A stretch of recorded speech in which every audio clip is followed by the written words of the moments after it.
Assalamualaikum warahmatullahi wabarakatuh. Selamat berhujung minggu buat semua. Pastinya ramai yang sudah mula pulang ke kampung halaman bertemu ibu bapa dan sanak saudara. Walaupun gembira bertemu keluarga tercinta, penjagaan dan penilaian kesihatan harus dititik beratkan.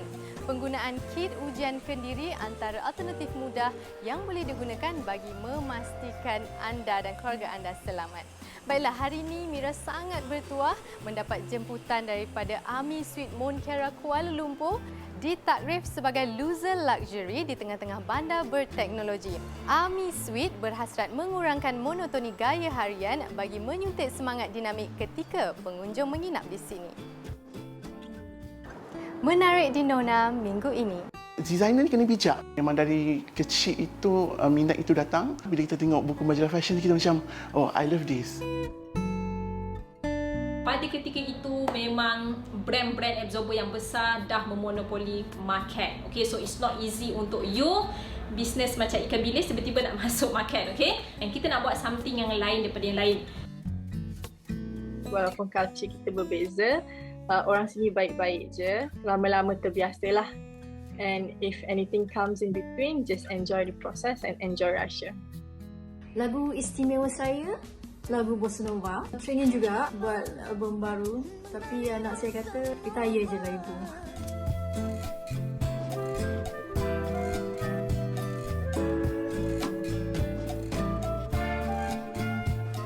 Fokusnya melahirkan lebih ramai usahawan wanita. Fakitah Iqbal, 33 tahun, antara business coach dan trainer yang berjaya. Gagal dan jatuh dalam perniagaan adalah sesuatu yang ditakuti oleh usahawan, namun tidak bagi Fakitah. Lahir di Connecticut di Amerika Syarikat, wanita cekal ini nekat dalam memperjuangkan hak wanita dalam dunia perniagaan.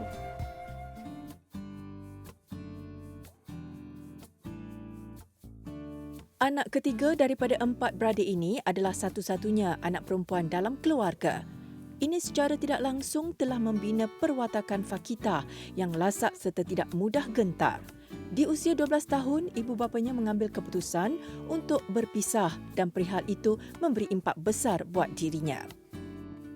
Masa ibu bapa saya bercerai, of course dia merupakan satu kejutan besar dekat saya sebab saya memang tak jangkakan benda itu dan saya seperti hilang arah pada masa tu. So saya banyak alihkan fokus daripada masalah keluarga ni kepada study saya. So saya just belajar. So that's how diploma dapat Dean List, degree dapat Dean List, and perpisahan mereka mengajar saya untuk lebih berdikari. Bila you datang daripada broken family, of course you akan kurang berharap kepada orang lain dan you akan cuba untuk buat semua benda sendirilah. Dan sedikit sebanyak itu menjadi faktor penyumbang kepada strong karakter saya sekarang. Fakitah menyambung pelajaran di peringkat diploma dan seterusnya ijazah sarjana muda dalam jurusan Sains Komputer di UTM Kuala Lumpur. Setelah tamat latihan praktikal di IBM Malaysia, dia terus ditawarkan untuk bekerja sepenuh masa sebagai jurutera perisian komputer. So masa tu saya merupakan engineer yang paling termuda dalam department tersebut. Saya merupakan minority engineer perempuan dan tak sampai 2 tahun lah saya naik pangkat sebagai team lead, di mana saya merupakan team lead yang paling termuda pada usia 26 tahun dan the only perempuan team lead pada masa itu. So memang banyak sangat leadership karakter saya banyak terbentuk sebab bila kita kena lead team penuh dengan lelaki engineer semua yang lebih berusia daripada kita, of course kita kena ada leadership skill lah. How to manage the conflict, how to manage the team. So memang banyak sangat benda saya belajar. Minat mendalam terhadap dunia perniagaan membawa Fakitah dan suami untuk memulakan langkah dengan cuba menembusi pasaran dalam bidang automotif sekitar tahun 2011. Can you imagine dalam rumah kan ada bilik semua, salah satu bilik tu jadi workshop driver. Kita memang langsung tak mampu. So 2011 sampai 2016 kita memang duduk di dalam bilik kecil itu sahaja. Try macam-macam, buat sales sangkut, memang macam-macam kita buat pun brand kita tak berkembang. Sebab pada ketika itu memang brand-brand absorber yang besar dah memonopoli market. Okay, so it's not easy untuk you bisnes macam ikan bilis tiba-tiba nak masuk market, okay? And masa tu memang saya nampak ramai orang buat bisnes makeup, skincare, baju, makanan. So it's pretty common business and kita nak buat something yang lain daripada yang lain. And then kita tengok daripada sudut minat semua orang. So suami saya mempunyai minat terhadap kereta yang sangat besar. Daripada zaman dia remaja, dia suka main kereta, dia suka racing kereta, and then dia dah bermain dengan absorber kereta daripada umur 17-18 tahun.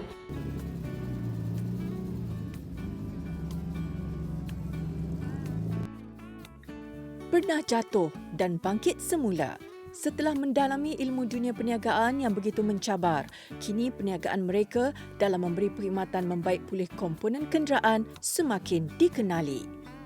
Bisnes kita is doing good, is growing fast, is growing big, okay? Tapi concern saya adalah golongan wanita di sekeliling saya. So daripada saya bekerja di IBM lagi, so saya dah biasa menjadi minoriti perempuan. Even dalam bisnes serba auto ni pun, memang semua staff kita pun adalah staff lelaki lah, sebab dia adalah bisnes otomotif kan. So again, saya adalah minoriti perempuan. So of course, saya adalah huge supporter of women empowerment. So saya nak tengok golongan wanita kita ni sama-sama kuat, sama-sama berjaya. But pada ketika itu, kenalan saya, kawan-kawan saya ramai yang buat bisnes. Ramai yang jadi founder, ramai yang jadi agent, ada yang jadi stockist. But majority golongan wanita yang saya tengok asyik langgar tembok.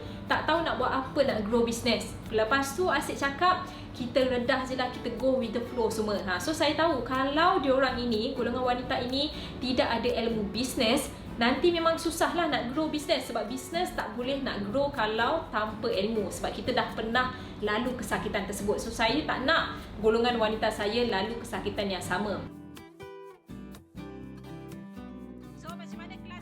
Segala pengalaman pahit manis yang dilalui ingin dijadikan sebagai panduan untuk usahawan-usahawan yang baru menapak, khususnya buat golongan wanita.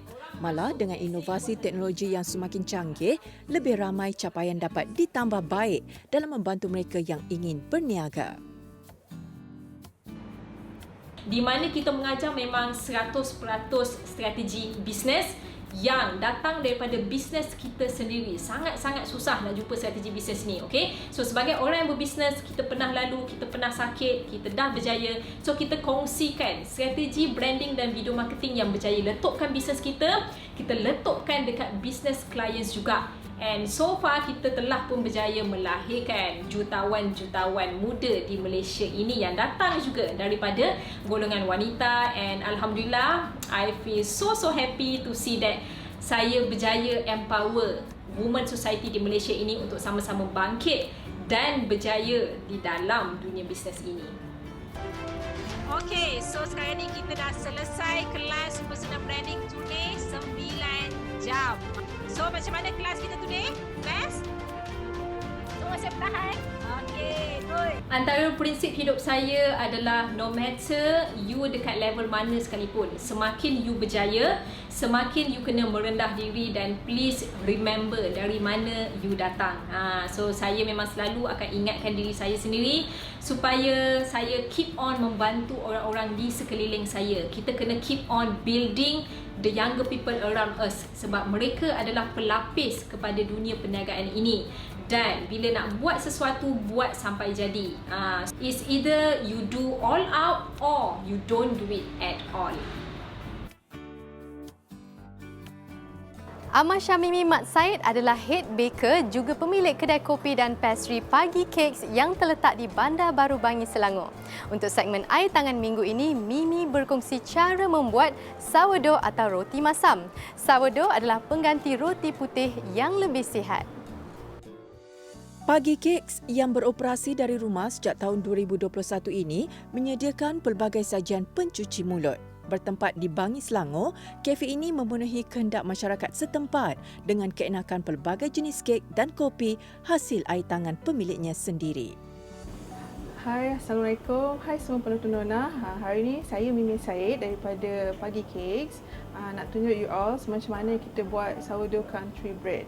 Okay, first, but I will start from daripada asas. Kita nak bagi makan dia punya wild yeast. So first kita timbang. Ni wild yeast yang dah maksimum lah. So kita culik dia sikit dalam 10 gram. Kita ambil tepung roti. Okey, 10 gram ikut tepung dia. Okey. Lepas tu kita kacau bagi sebati. Kemudian ragi ini perlu diperam selama 5 hari sebelum boleh digunakan. Pembuatan dan kualiti ragi sangat penting kerana ia akan menentukan dough naik sempurna. So, yeast yang dah matang 70 gram.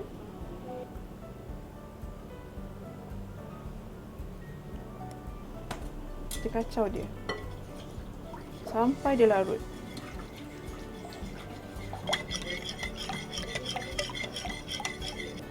Kita masukkan tepung roti 350 gram. Habiskan garam 7 gram. Kita pakai garam Himalaya.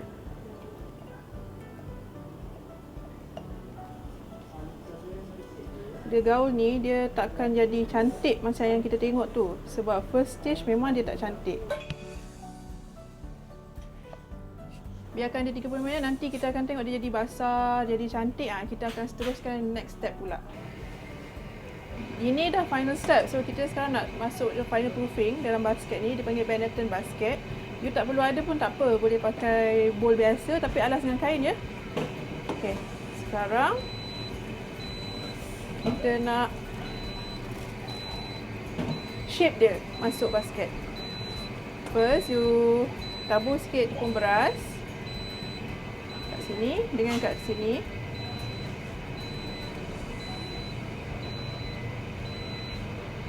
Tu kita tilt dia atas surface yang dah bertepung tu. Tada! Kalau betul hydration dengan dia punya proses tu, dia tak melekat. Tengok. Kalau tangan tak ada tepung pun, dia tak melekat. You angkat lembut-lembut. Bakul ni, tabur sikit tepung. Letak dalam dia. Lepas tu kemaskanlah sikit. Okey, selepas 16 jam, ia akan jadi gebu dan montok macam ni. Dengan syarat peti sejuk you sejuk lah. Kalau tak, dia akan lebih besar pada ni. Susah sikit lah nak bakarnya. Okey. Ambil ni, tak kisahlah kalau you pakai baking paper pun okey. Tapi kita orang pakai Teflon sebab nak reuse kan. Letak ni. Balikkan. Dadah. Blade mesti kenalah tajam. Kalau tak dia tak cantik.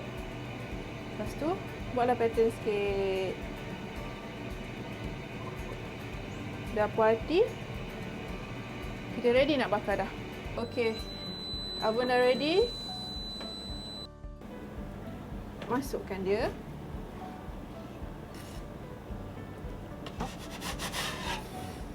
Tutup.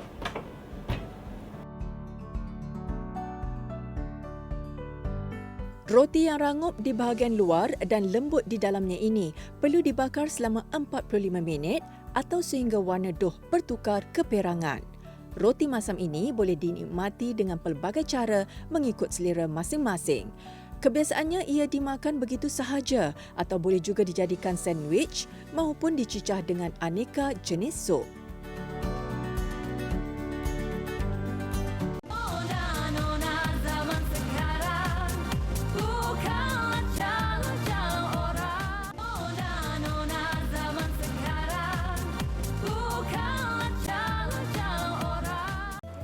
Dunia fashion adalah platform di mana idea-idea kreatif diterjemahkan ke atas fabrik. Mereka fashion berjiwa besar khas Fitri Kuala Lumpur, antara nama yang tidak asing lagi dalam industri fashion tanah air. 10 tahun menghasilkan pelbagai jenis fashion, kini Khas Fitri bakal mengeluarkan 3 koleksi terbaru untuk tahun 2022 khas buat peminatnya. Amat meminati dunia fashion menjadikan Khas Fitri Muhammad Yusof atau lebih mesra disapa Khas 33 tahun nekat untuk menubuhkan empayanya sendiri. Minat passion tu daripada kecil, I nak jadi breaker fashion. So kita bertekad. Memang dari kecil itu minat itu datang. Bila kita tengok buku majalah fashion kita macam, oh I love this. Kalau I come back boleh buka-buka I punya biodata daripada kecil-kecil kan, cita-cita breaker fashion. Dan alhamdulillah, dan sekarang ni saya berada di mana saya lah. Pernah berkhidmat sebagai jurusolek, bekas graduan diploma jurusan fashion ini juga yakin sokongan dan restu kedua orang tua amat penting dalam mencapai kejayaan. Memang dari dulu dia dengan anak-anak dia tak pernah kisah dia apa pun macam saya, setiap benda yang kita lakukan kita kena realisasikan. Itu yang macam mak didik I, ibaratnya kan kalau kita naik macam roller coaster, dia cepat naik tapi dia akan turun cepat. Tapi kalau kita step tangga by tangga, sebab I believe on fashion, untuk jadi successful designer dia take time macam 10 to 20 years. Memulakan perniagaan sejak tahun 2011, rekaan pertamanya telah dipersembahkan di Malaysia International Fashion Week, MIFA, dan semakin berkembang sehingga kini. So tahun ini adalah anniversary 10 tahun Asri Yusof Kuala Lumpur. Untuk hari ini, saya mempersembahkan koleksi khas untuk Nona, Cruise Collection 2022, iaitu mengenai pasca pandemik kita.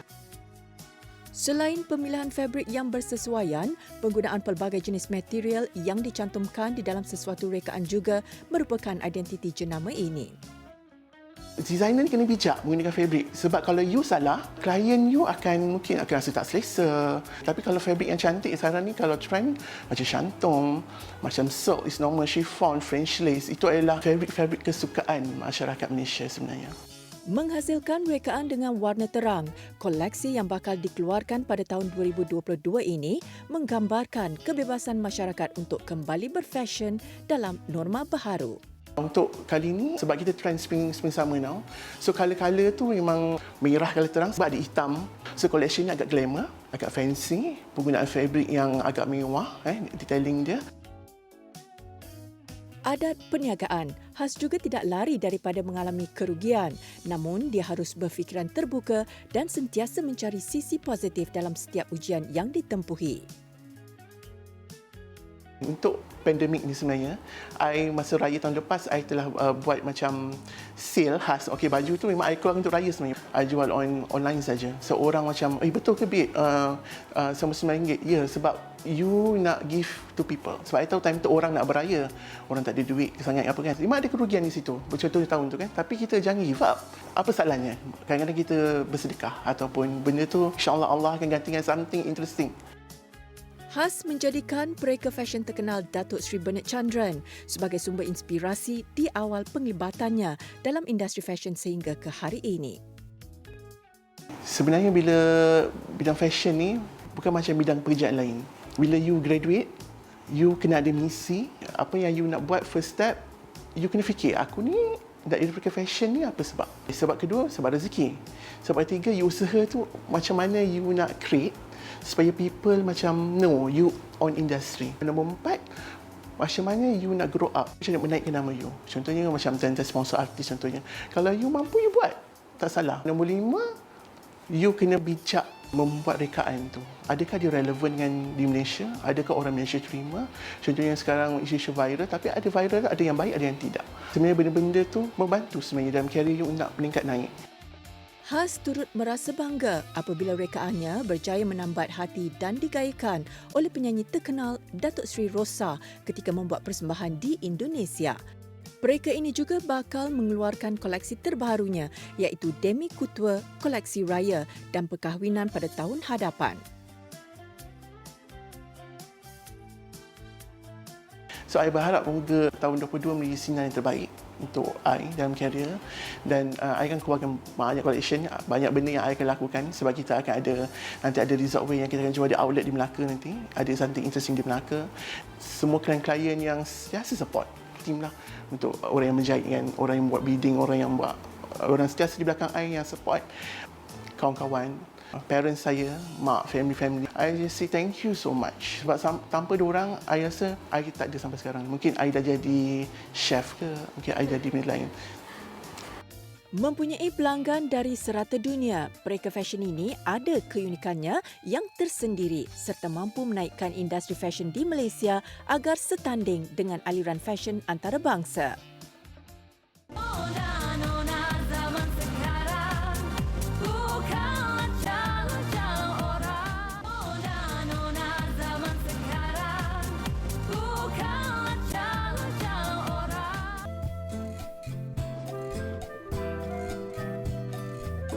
Nur Ilia Natasha Mazli, 23 tahun, merupakan seorang pelajar perubatan tahun akhir yang sudah 6 tahun menimba ilmu di Rusia.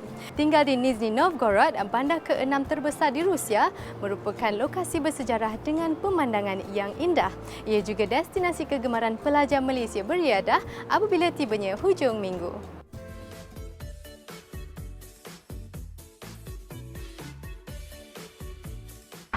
Всем привет! Меня зовут Наташа. Я из Куала-Лумпура, Малайзия. Сейчас я изучаю в Нижнем Новгороде, Россия. Хотите знать, что интересного в Нижнем Новгороде? Идите со мной.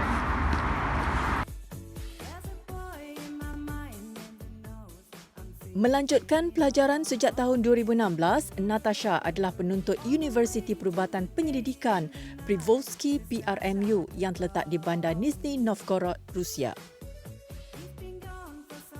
Cita-cita memang nak belajar luar negara. Lepas tu dia dapat, first time tu takutlah juga sebab sistem semua lain kan. Tapi ada kawan-kawan sama-sama, so rasanya macam kita dalam in the same boat. Memang kita ada course khas, cikgu akan ajar kita intensive Russian.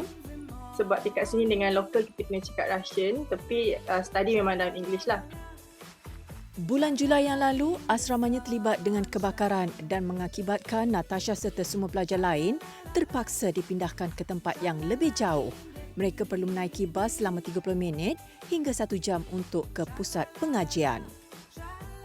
Routine kelas memang daripada hari Isnin sampai Jumaat akan ada kelas lah. Tapi selalunya kalau daripada first year sampai second year tu, kita punya schedule tu memang padat, sampai petang ada kelas. Mula dibangunkan pada 4 Februari 1221, Nizhny Novgorod merupakan pusat ekonomi yang pesat pada abad ke-19 sekaligus menjadikan bandar ini penuh dengan bangunan yang bersejarah. Nizhny ni yang paling popular Kremlin. Kremlin tu macam satu bangunan yang memang dalam tembok. Maksudnya zaman dulu semua pusat pentadbiran semua dalam tu saja. Lepas tu baru dia berkembang ke luar-luar dan jadi lagi besar lah. So dalam tu memang ada banyak macam-macam, satu museum dan juga banyak military punya forces yang dia tunjuk macam kereta kebal, jet yang pertama, submarine yang pertama. Mempunyai anak tangga terpanjang di Rusia, pemandangan di Chkalov Stairs juga menyajikan pertemuan di antara dua sungai, iaitu Sungai Volga dan Sungai Oka. Kalau kita masuk ke belah dalam lagi, kita akan nampak pemandangan seluruh Nizhny. Sebabnya dia berada macam di atas bukit. Terletak di pusat bersejarah, kawasan Menin adalah pusat sosial yang paling penting dan sering menjadi lokasi bagi penduduk tempatan meraihkan pesta kebudayaan. Dekat area situ juga kita ada Menin Square, macam walking street. Maksudnya sederet bangunan yang ada macam-macam tarikan seperti macam restoran ataupun kedai shopping. Selalunya mostly student hujung minggu memang akan pergi ke sana lah untuk berhibur sebab banyak juga makanan semua.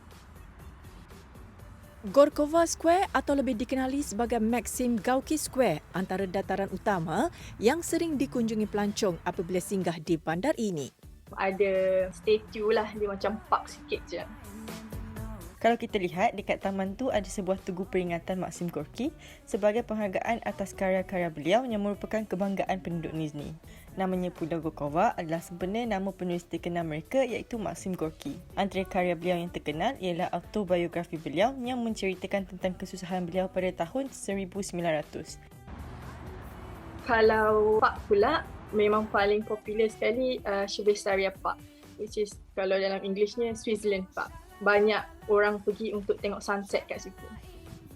Oleh kerana Natasha tinggal di kawasan yang agak jauh dari ibu negara Rusia, dia kebiasaannya akan ke bandar Moskow jika mempunyai lawatan universiti ataupun cuti yang panjang. Kalau pergi sana pun memang ada train, selalunya 4 ke 5 jam dalam train. So selalunya kita pergi tengok dia punya Red Square. Lepas tu yang popular juga masjid kat sana, Moscow Cathedral Mosque, one of the biggest dalam Europe juga. Oleh kerana makanan halal agak terhad di sini, Natasha dan rakan-rakan sering memasak sendiri di asrama, terutama sekali apabila mereka rindu dengan masakan Malaysia. Pada adik-adik yang ingin sambung pelajaran ke Rusia, jangan takut walaupun culture kita berbeza. Orang sini baik-baik je and we just go for it. Memang sistem pembelajaran akan berbeza tapi lama-lama terbiasalah. And if anything comes in between, just enjoy the process and enjoy Russia. Negara terbesar di dunia ini masyhur dengan kesinambungan budaya dan seni binanya. Karya pementasan yang unik juga antara yang menjadi tarikan kepada pengunjung yang ingin melancong ke sini. From Russia with love. Paka-paka.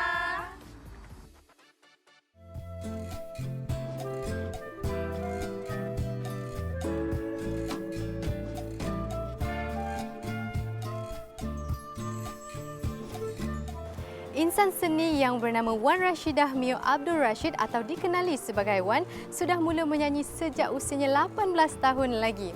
Jika penyanyi lain muncul dengan suara yang lunak dan merdu, berbeza pula bagi Wan. Di awal kerjayanya, dia muncul dengan suara seksi yang membawa kelainan di era 90-an. Anak kelahiran Teluk Intan Perak ini pernah hit dengan lagu Bossa Nova dan kini dia menetap di Singapura. Mula mencipta nama di persada seni dengan album pertamanya pada tahun 1988. Lagu yang berjudul Lamunan Hati melonjakkan terus karirnya sebagai penyanyi lantas menjadi siulan peminat tempatan.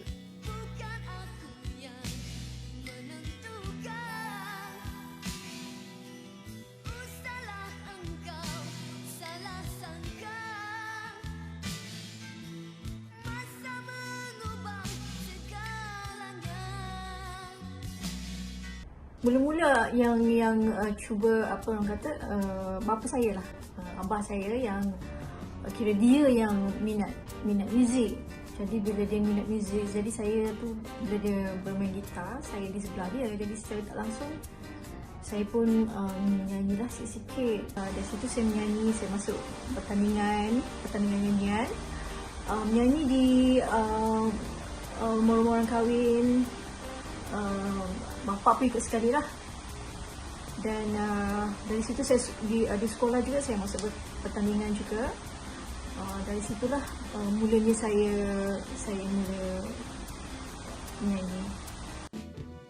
Wan mencipta sejarah tersendiri apabila album koleksi Nostalgia yang memuatkan lagu-lagu Tan Sri P. Ramlee dan Puan Sri Saloma mencatat jualan sebanyak 60,000 unit hingga melayakkan dirinya menerima anugerah Platinum Disc.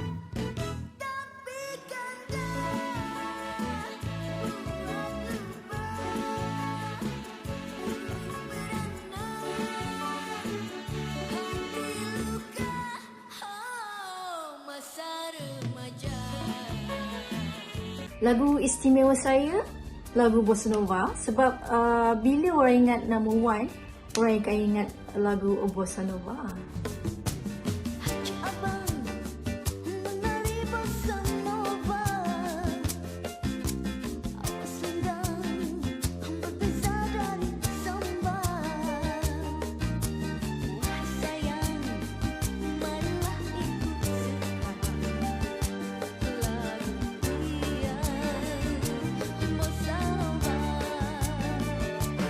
Saya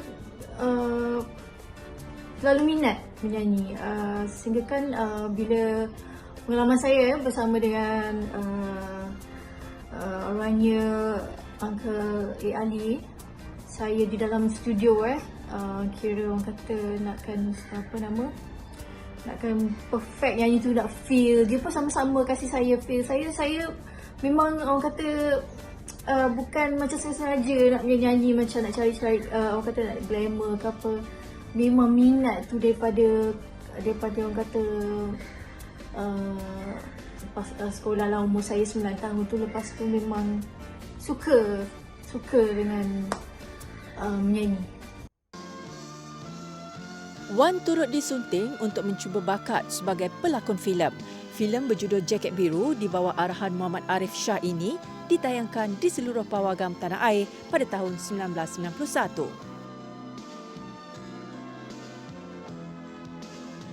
Filem Jaket Biru sebenarnya saya saya diambil untuk berlakon dalam cerita tu. Diorang nak fokuskan saya menyanyi lagu dari kira special lagu tu untuk filem tu, lagu dalam Jaket Biru tu. Dan saya rasa pengalaman saya tak boleh berlakon dan saya tak nak berlakon, tak pandai berlakon. Zam, bagaimana hati ibu tenang? Boleh tentram? Nope, saya tak boleh berlakon. Selepas 3 tahun berkahwin, Wan mengambil keputusan untuk berpindah dan menetap di Singapura bersama suaminya. Pada ketika itu, beliau masih memenuhi undangan nyanyian di Malaysia. Namun setelah melahirkan anak pertama, Wan mula memberi fokus yang lebih kepada urusan keluarga. Okay, aktiviti terkini saya, selain daripada berkaraoke, saya suka pergi shopping, makan. Dan kalau ada masa saya suka exercise dan pergi jalan-jalan. Training juga buat album baru, tapi anak saya kata retire je lah ibu. Dia oh sudah datang, cuba teka siapa dia, tak kelip mata memandang, bikin hati jatuh cinta. Dia oh sungguh lawa, senyumannya manis bergaya, berdebar rasa terkotak apabila dengar suara. Secret dream saya nak duet dengan Tom Jones, boleh? My Delilah, why Delilah, boleh? Nona zaman sekarang bukanlah calon orang. Nona zaman sekarang bukanlah calon orang.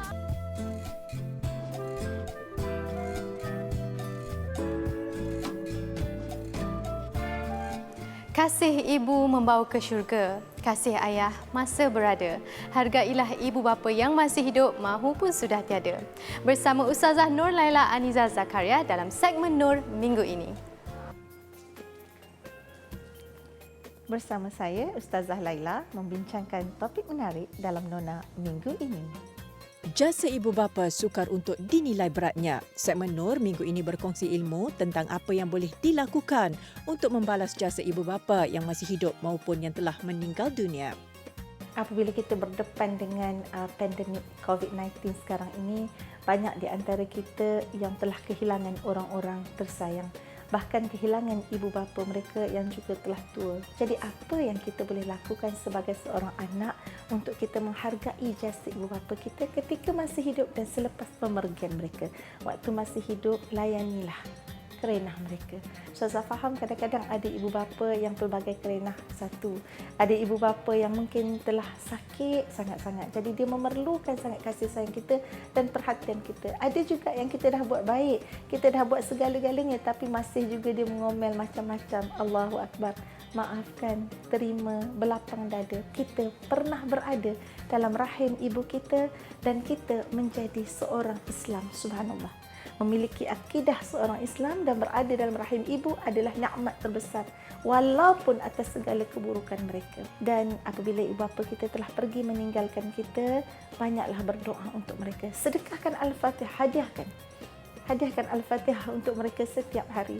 Hadiahkan bacaan Quran kita setiap hari untuk mereka. Niatkan daripada mula kita bangun pagi, ya Allah, segala sesuatu kebaikan yang aku lakukan ini, ya Allah, sehingga akhir hayat aku hadiahkan jika ada pahalanya untuk dua ibu bapaku.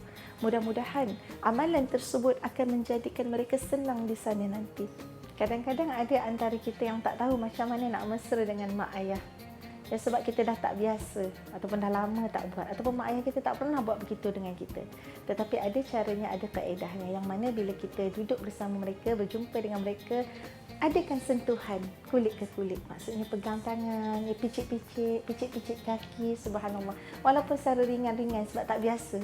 Dan kadang-kadang kita puji mereka, cantiklah mak-mak mesti waktu muda lagi, cantik pegang rambut mereka yang telah beruban, urut-urut kepala mereka, urut bahu mereka. Memang kita tak pernah buat atau tak biasa buat, tetapi kalau kita tidak gunakan saat ini, kita akan terlepas saat ini sebab satu sentuhan itu pahala. Besarlah harapan Ustazah untuk kita sama-sama menggunakan nikmat yang Allah beri ini kepada kita selagi mana belum lagi Allah tarik nikmat ini. Sebab dua ibu bapa adalah nikmat paling besar untuk seorang anak. Jika kita telah kehilangan ibu bapa kita, maka hilanglah doa mereka untuk kita. Jadi kumpullah sebaik-baiknya amalan untuk membawa kita ke syurga ini dengan berbuat baik kepada dua ibu bapa. Kasih ibu bapa membawa ke syurga. Cinta suami isteri umpama mentari. Tanpa mentari, tiadalah cahaya. Ikuti pula perkongsian Ustazah mengenai cara mengekalkan kebahagiaan suami isteri. Ustazah akan bincangkan topik tentang perkahwinan. Masya Allah. Perkahwin ini satu nikmat yang Allah berikan kepada pasangan-pasangan yang terpilih. Kenapa saya sebutkan terpilih? Kerana dalam perkahwinan itu ada rahmat Allah yang cukup istimewa. Dalam perkahwinan itu ada janji kemuliaan bagi pasangan yang berkahwin. Dalam perkahwinan itu juga ada janji rezeki Allah Subhanahu Wa Taala. Jadi sesiapa sahaja yang berkahwin dan mengambil manfaat daripada perkahwinan itu menuju keredaan Allah, maka dia akan bahagia. Ustazah teringat bagaimana cara Nabi SAW menghargai isteri-isteri baginda. Masya Allah, cukup istimewa. Dan itu yang kita nak bincangkan hari ini, nak share sikit hari ini. Satu peristiwa yang mana suatu ketika Nabi SAW berselisih faham dengan Sayyidatina Aisyah, yang mana ketika itu Aisyah merajuk. Dan Nabi dengan Aisyah tak jumpa jalan titik persamaan. Macam mana nak selesai masalah ini? Tapi gentlemannya Nabi ketika itu, sebab Nabi tanya pendapat Sayyidatina Aisyah, wahai isteriku, sekarang kita nak selesai masalah ni, tak apa dah tak boleh selesai, macam mana, siapa yang kita nak rujuk? Nabi ketika itu membuang serban kenabian, tetap meletakkan serban kerasulannya ketika itu dan mengatakan, ini Aisyah isteri aku. Maka dia berhak untuk menegurku, dia berhak untuk berkata apa sesuatu kepadaku, dia berhak untuk meluahkan ketidakpuasan hati, subhanallah ta'ala. Dan bila kalau kita bercakap hari ini, macam mana kita nak aplikasikan apa yang Nabi buat tu dengan keadaan kita pada hari ini. Keadaan kita pada hari ini, Masya Allah, banyak sangat yang istimewa yang kita boleh buat. Sama juga macam amalan Nabi yang saya sebut tadi kan, iaitu yang banyaknya adalah banyak berterima kasih. Terima kasih. Kalau pasangan kita buat sikit, banyak berterima kasih. Sebab ada antara kita menjadi wanita-wanita yang dilaknat oleh Allah, yang mana bibirnya ini susah nak ucap terima kasih. Tapi dia banyak mengomel, dia banyak komplain, dia banyak membandingkan suami orang lain dengan suami dia. Subhanallah. Elakkan perkara tersebut dan sama-sama menjadi pasangan yang membaiki diri. Tahaddu, tahabbu. Salinglah kalian memberi hadiah, niscaya kalian akan saling menyayangi. Subhanallah. Ini adalah hadis yang sangat istimewa daripada Nabi SAW, hadis riwayat Bukhari Muslim, untuk mengingatkan setiap orang daripada kita antara cara berkasih sayang adalah menghargai dengan saling memberi hadiah. Apabila diberi hadiah, dibalas, apatah lagi dalam perkahwinan. Subhanahu wa ta'ala. Dan jangan lupa dalam perkahwinan itu niat utama kita adalah untuk sama-sama membawa keluarga kita menuju jannah, syurga yang paling tinggi, syurga Firdaus, masuk tanpa hisab. Amin ya rabbal alamin. Besarlah harapan Ustazah untuk kita sama-sama memelihara hubungan rumah tangga ini agar kekal bahagia sampai syurga. Sebab apa? Sebab yang paling utamanya kerana kita hidup di dunia ini tidak lama. Sekian, itu sahaja daripada saya, Ustazah Nurlaila Anisa binti Zakaria. Assalamualaikum.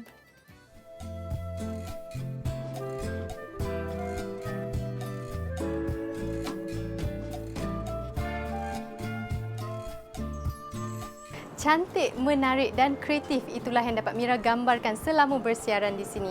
Terima kasih kepada pengurusan Ami Suite yang menerima kunjungan kami. Baiklah, kita sudah pun tiba di penghujung siaran. Seperti biasa, layari laman Facebook dan Instagram kami di TV3 Nona. Jumpa lagi minggu hadapan. Assalamualaikum. Sri Kandi masa kini yang bekerja ya juga ibu.